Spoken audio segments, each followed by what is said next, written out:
The day I found out I was positive was pretty rough. It wasn't a good day. I don't think it is for anybody.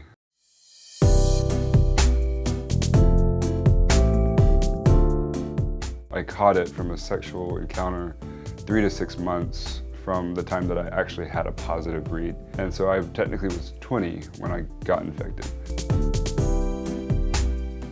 I remember the day in the clinic. It wasn't a good day.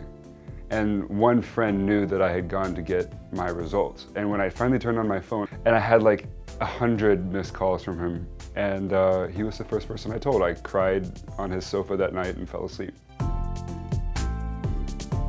HIV is no longer a distance because we now have antiretrovirals and some really powerful medications that suppress the virus in the body so that you can live just as long and healthy a life as anyone else.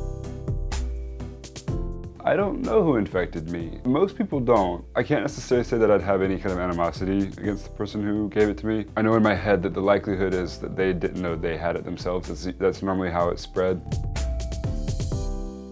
I took kind of a dating break after I tested positive because I'm not really interested in dating someone who has any reservations or fear about my HIV. It's kind of like an automatic deal breaker. I'm not going to coach someone through dealing with it. I've already done that for myself. So you have to be okay with it as a hard rule, before even dating me. I want to get that out of the way as soon as I can. And now dating is just like dating for everybody else.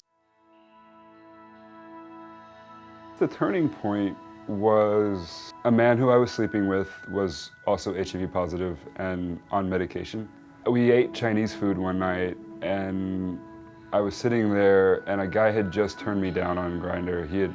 I had come out as HIV positive to him and he had blocked me. And I just started crying over my Chinese food in this restaurant. He let me cry for as long as I needed to in front of everybody, and then he said, "It's something in your blood. That's it. You have something in your blood."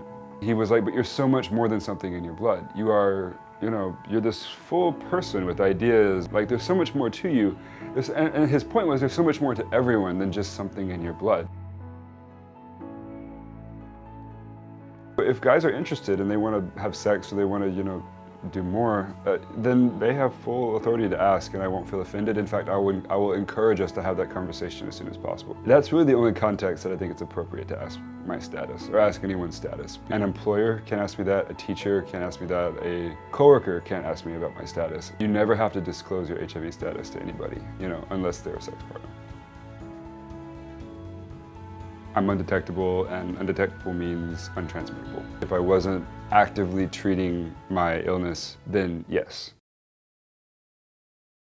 So PrEP is a once-a-day medication that HIV-negative people, men, women, everyone, can take to prevent HIV. I date and fuck negative guys, and they date and fuck me. Regardless if we use condoms, and regardless what I do, it gives them way more control than ever before. I tell them that they're gonna be okay, they're not gonna die, your life is gonna change, and the way you see your body and your sex is gonna evolve a little bit. You're gonna have to suddenly realize that there's something about you that you can't change, that lives in your blood, that people will turn you down for.